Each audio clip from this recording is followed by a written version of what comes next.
Morning বন্ধুরা, সবাইকে নতুন একটা ভিডিওতে স্বাগত।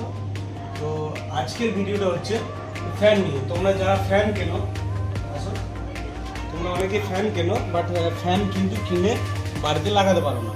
তো তাদের জন্য এই ভিডিওটা তোমরা প্রথম থেকে শেষ অবধি দেখো। ভিডিওটাই কীভাবে আমরা ফ্যানটাকে বাড়িতে মানে নিজের ফ্যান নিজেই বাড়িতে মিস্ত্রি না ডেকে কীভাবে লাগানো যায়। তো চলো ভিডিওটা শুরু করি। তো এটা হচ্ছে হ্যাভেলস কোম্পানির একটা ফ্যান, অ্যান্টি ডাস্ট। তো দেখতে পাচ্ছ এটা কিন্তু খুব একটা পাওয়ারফুল ফ্যান হ্যাভেলসের। এটা হচ্ছে মডেল নাম্বার এন্ড্রিয়া ইএস এবং 2 ইয়ার ওয়ারেন্টি আছে, যেমন নর্মাল ফ্যানের ওয়ারেন্টি থাকে সেরকম। তো ফ্যানটা যেরকম কালার দেখতে পাচ্ছ, এই কালারও ফ্যানটা পাওয়া যায় এবং হোয়াইট কালারও ফ্যানটা পাওয়া যায়। তো দেখি এটা আনবক্সিং করে এর মধ্যে কী কালার ফ্যান আছে। তো আমরা আনবক্সিং করে নিচ্ছি ফ্যানটাকে। তো তোমরা ভিডিওটা একদম স্কিপ করবে না, পুরো ভিডিওটা দেখবে, কারণ হচ্ছে স্কিপ করলে তো বুঝতে পারবে না। তো দেখতে পাচ্ছ দুটো ক্যাপ দিয়েছে উপর নিচে এবং একটা রড দিয়েছে।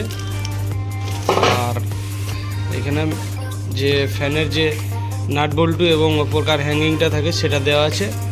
আর এটা হচ্ছে মেন ফ্যান। অ্যান্ড এখানে একটা ওয়ারেন্টি কার্ড আছে, এটা ওয়ারেন্টি কার্ড। তো সাইডে রাখলাম, ফ্যানটাকে বার করে নিচ্ছি। ফ্যানের মধ্যে কিন্তু এক্সট্রা প্রোটেকশনের জন্য এই তারটা দিয়েছে। এই তারটা তোমরা চাইলে লাগাতেও পারো, নাও লাগাতে পারো। তো এই ফ্যানটা দেখতে পাচ্ছ অন্যান্য ফ্যানের থেকে একটু আলাদা করেছে। ক্যাপাসিটারটা কিন্তু একদম আমাদের টার্মিনালের সাথেই সেটিং হয়ে আছে, দেখতে পাচ্ছ। অন্যান্য ফ্যানের লম্বা ক্যাপাসিটার থাকে এবং এটা ক্যাপাসিটার একই ভ্যালু 2.5 mmD ক্যাপাসিটার আছে, বাট একটু আলাদা করেছে। তোমরা তো অনেক ফ্যান দেখেছো। তো কালারটা দেখছো, কালারটা কিন্তু দারুণ কালার একটা, পুরো হোয়াইট নয়, হোয়াইটের ওপর একটা কোডিং করা আছে, যেটার জন্য এটা কালারটা চিকচিক চিকচিক করছে, অ্যান্টি ডাস্ট, দেখতেও খুব সুন্দর লাগছে। তো এখানে ফ্যানের টোটাল ডিটেলস দেওয়া আছে, 1200 mm, কালার হচ্ছে দেওয়া আছে হোয়াইট এবং সমস্ত কিছু দেওয়া আছে, তোমরা দেখে নিতে পারো চাইলে। স্পিড হচ্ছে 350। তো ফ্যানের ব্লেডটা দেখতে পাচ্ছ, খুব সুন্দর ডিজাইন, কিন্তু এখানে একটা আলাদা ডিজাইন দিয়েছে এবং এই সাইডে একটা সিলভারের বর্ডার দিয়েছে, যার জন্য ফ্যানটা কিন্তু এটা ফিটিং হলে খুব সুন্দর লাগবে ফ্যানটা। তো আমরা ফটাফট ফিটিং করে নিই দেরি না করে। তো দেখতে পাচ্ছ আমরা এই মাঝের স্ক্রুটা কিন্তু খুলবো না, দু সাইডে দুটো স্ক্রুকে খুলে নেবো। মাঝের স্ক্রুটা ফ্যানের মেন মোটরটাকে ফিটিং করার জন্য, ওটা মেন মোটর টাইট হওয়ার জন্য, এবং আমরা যেভাবে লাগাচ্ছি এভাবে তোমরাও লাগিয়ে নেবে। এই মডেলের ফ্যান না হলেও যে মডেলের ফ্যান লাগাবে সব মডেলের ফ্যানের সিস্টেম কিন্তু একই। লাগানো কমপ্লিট, 3টে ব্লেড লাগানো হয়ে গেছে। তো রডটা দেখতে পাচ্ছ, এই কাটা দিকটা যেটা রডটা দেখতে পাচ্ছ, দুই মাথায় আমি দেখিয়ে দিচ্ছি ভালো করে। এক মাথায় কাটা আছে, দেখো এই কাটা দিকটা কিন্তু নিচের দিকে হবে। এটা কিন্তু ভুল করে ওপর দিকে লাগাবে না, তাহলে কিন্তু ফ্যানটা টাইট হবে না, সবসময় এরকমভাবে লটপট লটপট করতে থাকবে, অর্থাৎ এরকম লাটাবে, ফ্যানটা টুলে যাবে। তো ফ্যানটার সাথে এই হচ্ছে আমাদের নাট সেট ফ্রি দিয়েছে। এটা হচ্ছে নিচেতে এইখানটায় লাগবে এবং এটা হচ্ছে স্ট্যান্ডের উপরে লাগবে।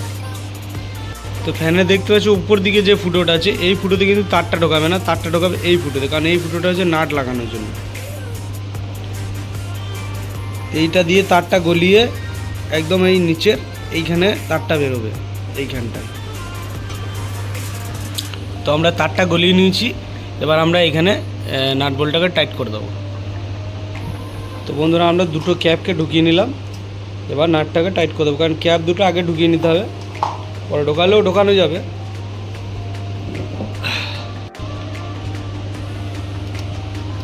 তো যে নাটের সেটটা দিয়েছে টোটাল সেটটাই কিন্তু আমরা যেমন হবে ওইভাবেই লাগিয়ে নেব এবং ফাইনালি এটা রেঞ্জ দিয়ে টাইট করে দেবো। তো আমরা এখানে প্লাস দিয়ে টাইট করে নিচ্ছি, তোমরা প্লাস দিয়ে টাইট করে নিতে পারো, বা কোনো রেঞ্জ থাকলে ডাল রেঞ্জ দিয়েও টাইট করে নিতে পারো। ভালো করে টাইট করে নেবে, একদম ফুল টাইট করে নিয়ে তারপরে এর মধ্যে যে স্প্রিংটা আছে, স্প্রিংটাকে কিন্তু অবশ্যই মনে করে ঢুকিয়ে নেবে, কারণ ওটা স্পেশাল সেফটির জন্য দেওয়া আছে। কোনো সময় যদি নাটটা কেটে যায় তাহলে নাটটা খুলে গেলে বেরিয়ে চলে আসবে না, স্প্রিংয়ে গিয়ে আটকে যাবে। তো স্প্রিংটাকে ঢুকিয়ে দুই দিকে যেমন আমরা মেখিয়ে দিচ্ছি এভাবে মেখিয়ে নেবে। তো এবার আমরা কানেকশানটাকে করে নিচ্ছি। কানেকশানটা কী হবে বন্ধুরা, কানেকশানটা হবে হচ্ছে, দেখতে পাচ্ছ এখানে কিন্তু 3টে টার্মিনাল দেওয়া আছে, 3টে টার্মিনাল দেওয়া আছে এই একটা উপরে, একটা মিডিলে এবং একটা নিচে। তো কানেকশন হবে হচ্ছে একটা নিচে এবং একটা উপরে, মাঝেরটা কিন্তু কানেকশন হবে না। নিলে আমাদের ফ্যান কিন্তু নিচেতে লাগানো কমপ্লিট, দেখতে পাচ্ছ হ্যাভেলস লেখাটা আছে। এই ক্যাপটা কিন্তু ওপর দিকে হবে এবং এই ক্যাপটা নিচের দিকে হবে। তো দেখতে পাচ্ছ, এবার আমরা এইখানটা এটা ফ্যানের মধ্যে হ্যাঙ্গারিং করে নেবো, যে রুমে লাগাবো সেখানটায় গিয়ে হ্যাঙ্গারিং করে নেবো। তো সরি বন্ধুরা, এখানে হ্যাঙ্গারিং নয়, এটা হ্যাঙ্গিং হবে। যাই হোক, তো আমরা এটাকে ঝুলিয়ে দিয়েছি। এবার নাট বল্টু দিয়ে এটাকে ভালো করে টাইট করে দেবো। তো দেখতে পাচ্ছ ফ্যানটা লাগানোর পরে কিন্তু খুব সুন্দর লাগছে। তো এবার আমরা ফ্যানটাকে একবার চালিয়ে দেখে নেবো। তো দেখতে পাচ্ছ ফ্যানটা কিন্তু চলছে, খুব সুন্দর একটা ফিলিংস লাগছে, মানে খুব সুন্দর লাগছে রুমটা। তো তোমরা চাইলে এভাবে ফ্যান লাগিয়ে নিতে পারো। দেন কেমন লাগলো ভিডিওটা অবশ্যই জানিও কমেন্ট করে। তো আজকে ভিডিও এই পর্যন্ত, দেখা হচ্ছে নেক্সট ভিডিও। ততক্ষণে সবাই ভালো থাকবে।